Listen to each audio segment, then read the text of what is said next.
ओम गणेशाय नमः। ओम नमः शिवाय। मैं निखिल ज्योतिष आचार्य आप सभी का मेरे चैनल पर पुनः स्वागत करता हूं। आशा करता हूं कि आप सभी स्वस्थ होंगे। महादेव की कृपा आप सभी पर सदैव बनी रहे। ये वीडियो मीन यानी कि पाइसेस के लिए बहुत विशेष है, क्योंकि वीडियो है 22 से 29 सितंबर 2025 के साप्ताहिक राशिफल के बारे में। कैसा रहेगा आने वाला सप्ताह मीन के लिए, पाइसेस के लिए। जो मेरा साप्ताहिक राशिफल होता है वो प्रमुखतः चंद्रमा और उनकी गति पर आधारित होता है। चंद्रमा एक बहुत विशेष ग्रह है।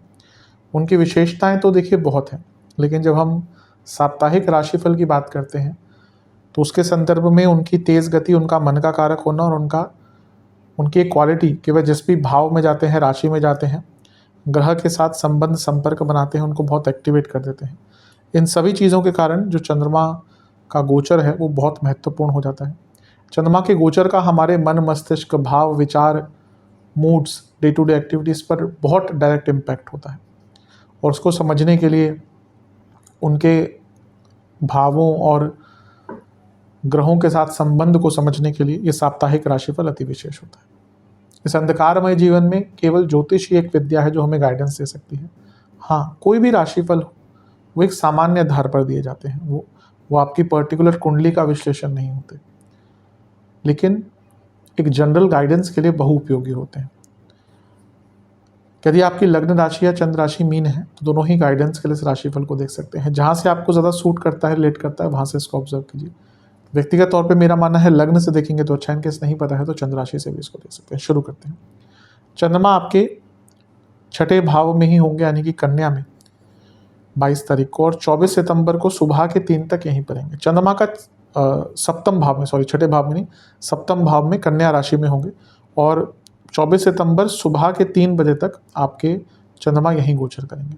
चंद्रमा का सप्तम में आना देखिए वैसे तो न्यूट्रल होता है, लेकिन आपके लिए वो त्रिकोण के स्वामी है तो यहाँ पर आकर राजयोग बनाएंगे, केंद्र में है, और 2 केंद्रों के स्वामी के साथ बैठे हैं तो ये भी अच्छा है। ये भी एक राजयोग की स्थिति है, क्योंकि चौथे घर के स्वामी के साथ हैं और चौथे से दूसरे के स्वामी, यानी कि प्रॉपर्टी से लाभ और बिजनेस में भी कुछ लाभ मिल सकता है, क्योंकि सप्तम से 11वें के स्वामी हैं, और यहाँ पे सूर्य के साथ भी हैं। अब यहाँ पे देखिए 21 तारीख को क्या हुआ, 21 तारीख को ग्रहण लगा और यहाँ पे चंद्रमा 22 को आ गए। 21 की शाम को ही बल्कि आ चुके होंगे, जब ग्रहण लगेगा 21 को ही आ चुके होंगे, तभी साथ में सूर्य ग्रहण अमावस्या पे ही लगता है, तो चंद्रमा और सूर्य साथ में ही होंगे उस टाइम पे। तो ये अच्छी चीज़ ये है कि क्योंकि सूर्य सप्तम से 12वें के स्वामी हैं, तो बिजनेस में कुछ बड़े बदलावों का मौका, कुछ खर्चे भी करने पड़ेंगे, लेकिन हाँ, जो ट्रांसफॉर्मेशन लाने का प्रयास कर रहे थे उसके लिए अच्छा टाइम है। लेकिन मैं ये कहूँगा कि अगर आप बहुत पॉपुलर पर्सनैलिटी हैं, सोशल मीडिया पे हो, अदरवाइज़ हो, थोड़ा केयरफुल रहेगा कि आप क्या पोस्ट करते हैं, और अदरवाइज़ आप वैसे ही केवल सोशल मीडिया पॉपुलैरिटी के लिए नहीं होता। हाँ, आज एक मीडियम है वो, लेकिन वैसे भी अगर आप एक पॉपुलर व्यक्तित्व हैं तो अपनी इमेज का, और हर कोई जो भी मीन वाला व्यक्ति है, उनको कहूँगा अपनी इमेज को लेकर थोड़ा यहाँ पर कॉन्शियस रहेगा। मैरिड लाइफ पर इसका बुरा प्रभाव पड़ सकता है। कई लोग जो बहुत ही बुरी मैरिड लाइफ से गुजर रहे थे वो शायद यहाँ पे कुछ सोच सकते हैं कि अब आगे चीज़ें नहीं बढ़ेंगी। यहाँ पर वक्री शनि का प्रभाव भी है चंद्रमा पर, तो विषदोष भी बन रहा है।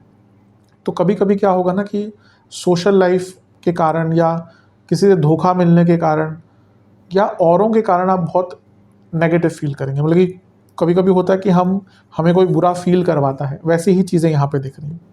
बिजनेस में मैं कहूँगा कि खर्चे आपके बहुत हो सकते हैं, लेकिन अगर आपका बिजनेस ऐसा है ना जो बहुत बहुत ज़्यादा कॉम्पिटिटिव है तो बच के रहिएगा, क्योंकि आपके कॉम्पिटिटर्स आपके विरुद्ध कुछ करने का प्रयास करेंगे। गुरु से केंद्र में है तो टेक्निकली गजकेसरी योग बन रहा है, पूजा पाठ करेंगे तो अवश्य लाभ मिलेगा।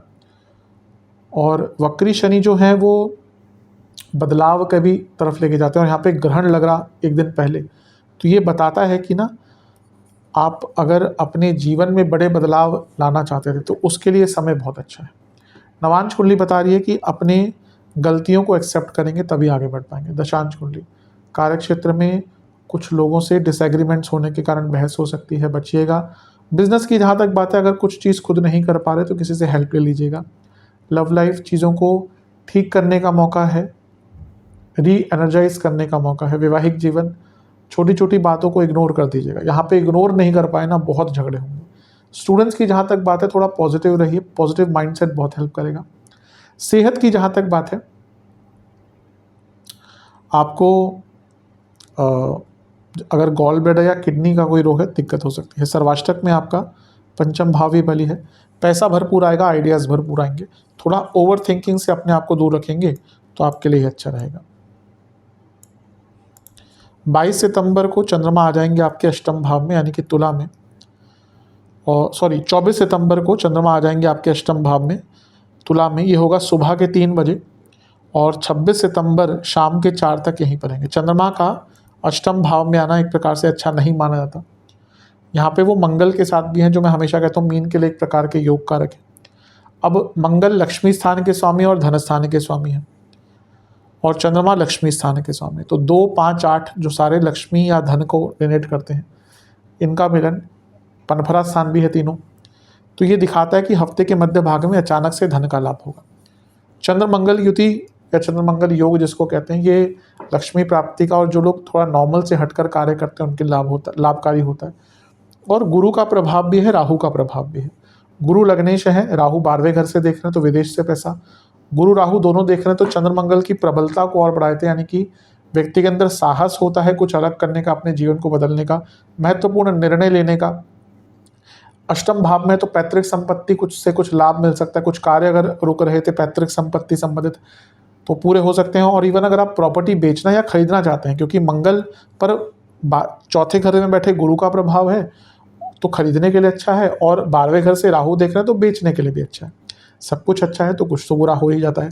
बुरा क्या हो जाता है कि जब अष्टम में मंगल है और चंद्रमा भी आ गए तो ना, पहला तो चंद्रमा को अनिश्चितता या चंद्रमा की अनिश्चितता बढ़ जाती है, और चंद्र मंगल योग है यानी कि गुस्सा बहुत रहेगा। और क्योंकि अष्टम में है तो ये इम्पल्सिव एंगर होता है, यानी कि ना व्यक्ति को खुद ही पता नहीं होता कि वो किस चीज़ पर गुस्सा कर जाए, कैसे रिएक्ट कर जाए।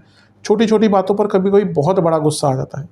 और यहाँ से क्योंकि दोनों अष्टम में बैठकर वाणी के स्थान को देख रहे हैं तो वाणी में भी बहुत उग्रता आ जाएगी। इसलिए अगर आप इन सब चीज़ों पर काम करेंगे, उग्रता से बचेंगे, इम्पल्सिवनेस से बचेंगे, अच्छा होगा। किसी भी रिस्की चीज़ में पैसा मत डालिएगा, और किसी को पैसा उधार भी मत दीजिएगा। थोड़े इंजरी और एक्सीडेंट के योग आपके यहाँ पर बन रहे हैं। नवांश कुंडली अंकित कर रही है कि अपने आप को एक्सप्रेस करने का टाइम है। दशांश कुंडली, कार्य क्षेत्र में गलतियां हो सकती हैं।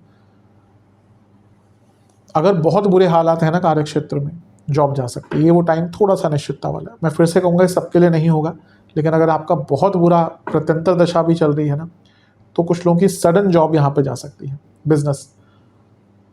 बिजनेस में ये टाइम ठीक करने का है। आपके बहुत प्लानिंग जो आप इम्प्लीमेंट नहीं कर पा रहे थे उसके लिए अच्छा है। लव लाइफ में ट्रस्ट इश्यूज हो सकते हैं, उस पर काम कीजिएगा। वैवाहिक जीवन, अपने लाइफ पार्टनर के प्रयासों को रिकॉग्नाइज कीजिए। कभी कभी क्या होता है ना, हम जब वैवाहिक होते हैं तो हम एक दूसरे को ग्रांटेड लेना शुरू कर देते हैं कि भाई हमारे पार्टनर हमारे लिए कुछ अच्छा भी कर रहे हैं तो ठीक है, पार्टनर क्या नई बात है। वही चीज़ शादी से पहले कैसे होती थी, हर चीज़ को रिकॉग्निशन, ओ तुमने मेरे लिए ये कर दिया वो कर दिया। तो इवन विवाह के बाद भी ना थोड़ा रिकॉग्नाइज करना चाहिए। अगर आपके पार्टनर आपके लिए कुछ स्पेशल कर रहे हैं उसको रिकॉग्नाइज कीजिए। उनको ये फील कराइए कि वो आज भी आपके लिए वैल्यूएबल है। ये उनके लिए स्पेशली कह रहा हूँ जिनको शादी को 4-5 साल हो चुके हैं, उससे ज़्यादा हो चुके हैं। स्टूडेंट्स, आप बहुत लेज़ी हो गए हैं, यहाँ पे बदलिए वरना आगे चलकर दिक्कत होगी। सेहत के दृष्टिकोण से बीपी की प्रॉब्लम, प्रोस्टेट की प्रॉब्लम जिन पुरुषों को है, यूट्रस की प्रॉब्लम जिन महिलाओं को है, इंटेस्टाइन की प्रॉब्लम, इन्फेक्शंस बहुत तंग करेंगे। सर्वाष्टक में 4था घर बली है। प्रॉपर्टी संबंधित, बेचना हो खरीदना हो, पैतृक संपत्ति, सब में बहुत लाभकारी समय है। 26 सितंबर शाम के 4 बजे चंद्रमा आ जाएंगे आपके अष्टम भाव में यानी कि वृश्चिक में, और सप्ताह के अंत तक यहीं पर रहेंगे। चंद्रमा का फिर अष्टम भाव बोला मैंने, चंद्रमा आपके नवम भाव में आ जाएंगे वृश्चिक राशि में। चंद्रमा का नवम भाव में आना एक प्रकार से काफ़ी अच्छा होता है। नवम भाव के चंद्रमा भाग्य को बली करते हैं, एक्टिवेट करते हैं भाग्य स्थान को, और वो एक त्रिकोण के स्वामी त्रिकोण में है तो राजयोग भी बनता है, लक्ष्मी योग भी बनता है, भाग्य योग भी बनता है। भाग्य रुके हुए कार्य पूर्ण कराएगा। घर में धार्मिक अनुष्ठान का टाइम है। नवरात्रे चल रहे होंगे तो बिल्कुल कीजिए, अम्बे माता की पूजा कीजिए, आरती कीजिए। अगर आपके गुरु हैं तो जाप कीजिए, मंत्र जाप कीजिए। आपकी संस्कृत अच्छी है तो सप्तशती का पाठ कीजिए। ये 9 दिन बहुत इम्पोर्टेंट होते हैं। कई लोग जो साधना नहीं कर पाते ना, मैं उनको बोलता हूँ कि ये 9 दिनों में स्टार्ट कीजिए, आप निरंतरता से आगे कर पाएंगे। इन 9 दिनों की महत्वता बहुत है। तो यहाँ पे चंद्रमा आपके, अच्छा देखिए, चंद्रमा आपके अष्टम में भी रहेंगे, साधनाओं का टाइम है, और आपके नवम में भी रहेंगे। तो मीन के लिए ये जो नवरात्रों का टाइम होगा ना, ये बहुत अच्छा है, इसका लाभ उठाइएगा।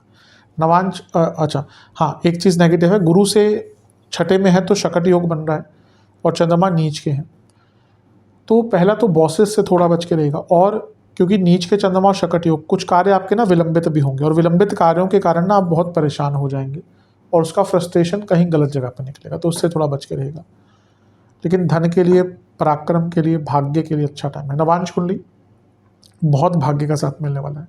दशांश कुंडली कार्य क्षेत्र में आप अपने आप को एक्सप्रेस कर पाएंगे, अच्छा टाइम है। बिजनेस में सपने पूरे करने का टाइम है, बहुत शुभ टाइम है। लव लाइफ थोड़ा रिलैक्स एटमॉस्फेयर रखिएगा क्योंकि बहुत टेंशन रहेगी। वैवाहिक जीवन बैठकर आगे की प्लानिंग कीजिएगा। जो कपल बैठकर प्लानिंग करते हैं ना, उनके रिलेशनशिप स्ट्रॉन्ग होते हैं। जो कपल, ये कई लोगों में मैंने देखा है कि ना, जो स्ट्रॉन्ग कन्वर्सेशंस होती है ना, या इंपॉर्टेंट कन्वर्सेशंस होती है, वो अवॉइड करते हैं, और धीरे धीरे करके ना उसके कारण ही प्रॉब्लम आती है। मैं हमेशा पति पत्नियां को, जो कपल्स हैं, उनको बोलता हूँ कि फाइनेंशियल डिस्कशंस किया कीजिए, बहुत इंपॉर्टेंट होती है। तो यहाँ पे अवश्य उस पर ध्यान दीजिएगा। स्टूडेंट्स, आपको ना थोड़ा अपनी कम्युनिकेशन पर ध्यान देना पड़ेगा, उसमें प्रॉब्लम्स दिख रही है। सेहत के दृष्टिकोण से कफ रोग, गले के रोग, ईएनटी की प्रॉब्लम, जोड़ों का दर्द, सर्वाष्टक में आपका लाभ स्थान वाली है। धन के रूप में बहुत अच्छा टाइम है। उपाय के स्वरूप में महादेव का गंगा जल और दूध मिलाकर अभिषेक कीजिएगा। महामृत्युंजय का 21 बार जाप कीजिएगा। आशा करता हूँ वीडियो काम आएगी। चैनल पर नए सब्सक्राइब कीजिए, वीडियो को लाइक कीजिए। मिलता हूँ अगली वीडियो में, तब तक के लिए ओम नमः शिवाय।